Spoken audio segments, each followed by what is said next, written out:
सभी को शालोम। खुदा का अनुग्रह आप सब पर बना रहे। आपका स्वागत है लाइन ऑफ जुदा मिनिस्ट्री में। ये रिप्लाई वीडियो है साहिल भाई के लिए। साहिल भाई, खुदा में आपको शालोम।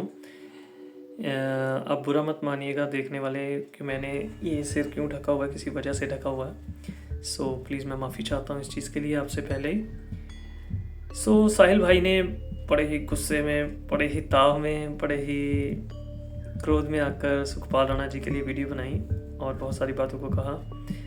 मैंने महसूस किया कि ये सब बातें पक्षपात नहीं थी, ये पक्ष को रखते हुए, जैसे वो हमेशा नरूला मिनिस्ट्री की पैरवी करते हैं, उस मिनिस्ट्री की पैरवी के तौर पर उन्होंने एक डिफेंसिव वीडियो बनाई।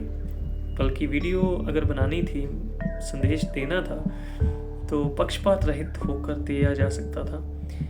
सो मैं साहिल भाई के लिए इतना नहीं जानता जितना वो वचन को जानते हैं, मगर मैंने जितना वचन को पढ़ा है उसमें से मैं आपके लिए कुछ रखता हूँ साहिल भाई। कि प्रेरित पौलुस जो थे, आखिरी अपोस्टल जो परमेश्वर की ओर से चुने गए थे, जब वो सेवकाई में थे तो बाकी सब बातें आप बेहतर जानते हैं, क्योंकि पिछली बार जब हमने बात करी थी आपने कहा था ये कहानी मैं जानता हूँ। सो बाकी सारी बेहतर आप जानते हैं। मैं आपके सामने सिर्फ इतना सा वचन रखता हूँ जो कि रेफरेंस आपकी स्क्रीन पर शो हो रहा होगा कि मैं सिर्फ आपको ये बताना चाहता हूँ कि पतरस जो परमेश्वर के साथ पानियों पर चला, जिसने खुदा की आत्मा में पहली कलीसिया की अगुवाई करी, और पौलुस जो कि मसीह भाइयों बहनों को मारता और उन्हें सताता था, पतरस को भी कई बार अपनी सब कामों के लिए सफाइयाँ देनी पड़ी, बताना पड़ा। कम्युनिकेशन कहते हैं, बताना पड़ता है दूसरों को जो आपके साथ चल रहे हैं। उन्होंने बुलाया, उन्होंने कहा हमें गलत लग रहा है, उन्होंने सब चीज़ों को रखा। जब आप प्रेरितों के काम 11 अध्याय पढ़ेंगे तो उन्होंने उन सब बातों को रखा। फिर कई बातें हुई जिसमें अभी गलातियों में पौलुस कहता है कि मैंने उसका मुंह पर सामना किया क्योंकि वह गलत पाया गया था। इन सब बातों का महत्व क्या है, इन सब बातों का अर्थ क्या है? इन सब बातों का अर्थ ये है कि ना तो पौलुस इम्पोर्टेंट है, ना ही पतरस इम्पोर्टेंट है। ये दोनों बाद में आते हैं। पहले खुदा का कलाम है, परमेश्वर है। परमेश्वर के कलाम की, परमेश्वर के हुक्मों की, परमेश्वर के वचनों की पवित्रता, उसकी खराई, उसकी सच्चाई कायम रहनी चाहिए। फिर उसके सामने चाहे पतरस है, चाहे पौलुस है, चाहे अपोस्टल नरूला जी हैं, चाहे सुखपाल राणा जी हैं, चाहे मैं हूँ, चाहे आप हैं, कोई मायने नहीं रखता, क्योंकि खुदा में हम सब एक हैं, बराबर हैं, कोई बड़ा छोटा नहीं है। ये तो इस पर कभी फिर बात करेंगे, जो टाइटल सेल्फ क्लेम्ड हैं। यही मैं आपसे कहना चाहता हूँ कि वचन जो सर्वप्रथम है, उसकी खराई में उसकी महिमा को बरकरार रखना ज़रूरी है, ना कि इंसान क्या सोचता है और क्या करता है उसको। ये बातें वो समझता है जो वचन को अपने जीवन में सर्वप्रथम रखता है, क्योंकि हार जीत की बात नहीं है। ये वचन की सर्वप्रथमता, वचन की पवित्रता और उसकी खराई को बरकरार रखने की बात है। इसमें मेरी हार जीत नहीं है, इसमें आपकी भी हार जीत नहीं है, इसमें सिर्फ परमेश्वर के कलाम को बरकरार रखना है। बहुत सारी बातें आपने कही, बहुत सारी बातें मैं आपको जवाब नहीं दूंगा, क्योंकि जैसे मैंने कहा कि आपने एक पक्ष रखते हुए, जैसे नरूला मिनिस्ट्री की पहरेदारी करते हुए उन बातों को रखा है।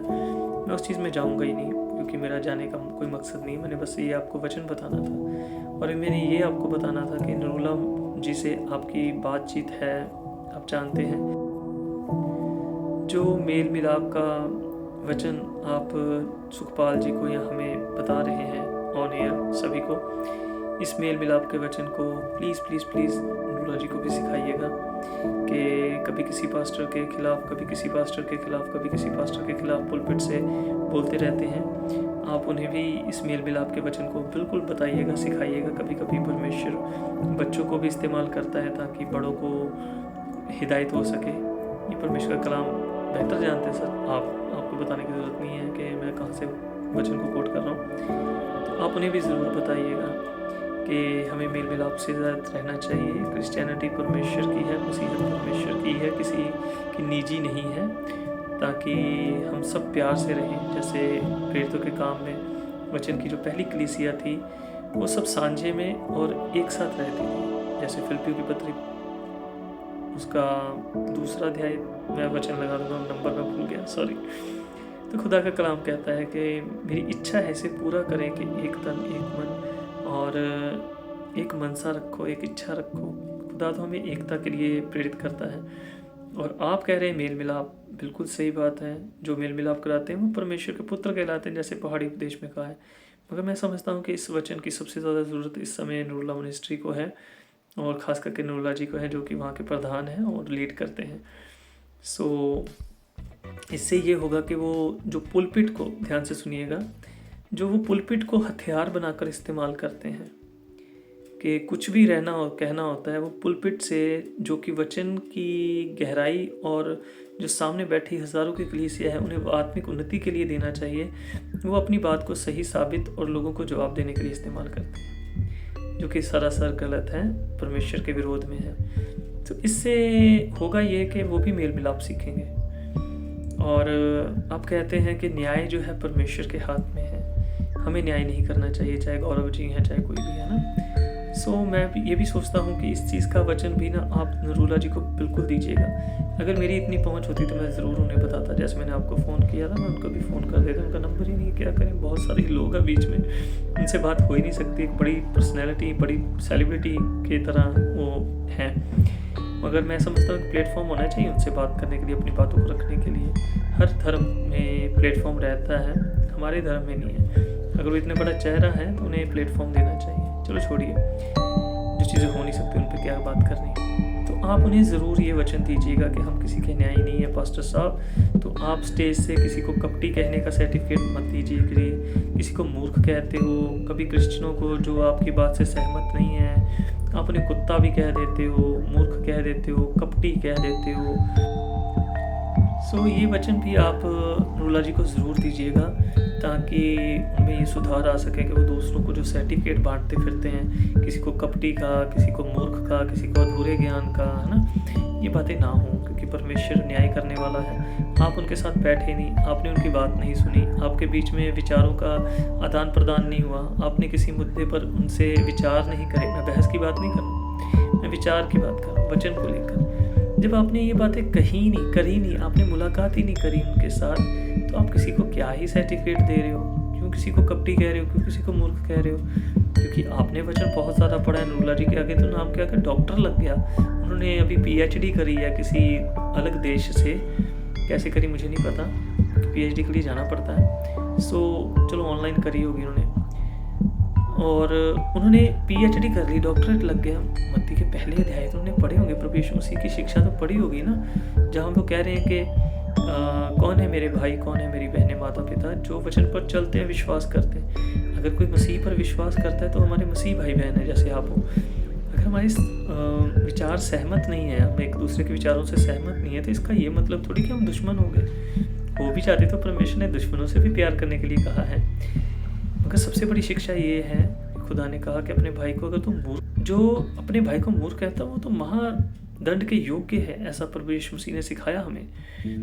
सो ये कौन सी बाइबल पढ़ते हैं मुझे नहीं पता, कहीं इनके स्पिरिचुअल फादर ने, कोई इनको नाइजीरिया से TB जोशुआ ने अलग से बाइबल तो नहीं दी जिसमें से सिर्फ और सिर्फ नफरत ही निकल के आती है। माइंड प्रोग्रामिंग ऐसे है कि लोगों के घरों में 20-20, 10-10 फीट की, 8-8 फीट की होर्डिंग लगी हुई है नूरुल्लाह और उनकी मिसेस की, और वो उनका कहना है कि मैं इनके दर्शन करता हूँ तो मेरा दिन अच्छा जाता है।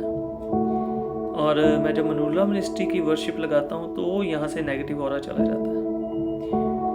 सो जो शाम को माउंटेन प्रेयर लगाता हूँ तो उससे हमारे घर में जो है अच्छी बातें होती हैं, ये जो भी चीज़ें हैं। सो माइंड प्रोग्रामिंग क्या कहते हैं आप समझ गए होंगे।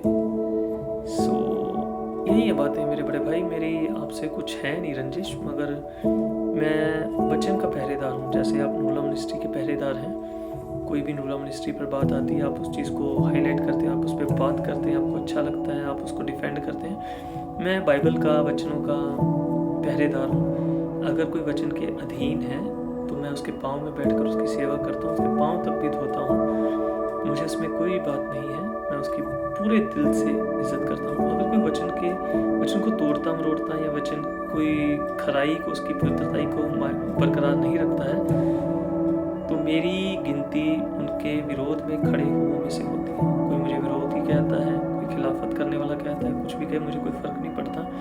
मगर असल बात यह है कि आपने वचन को तोड़ा मोड़ा, इसलिए आपने रवि को अपने सामने खड़ा पाया।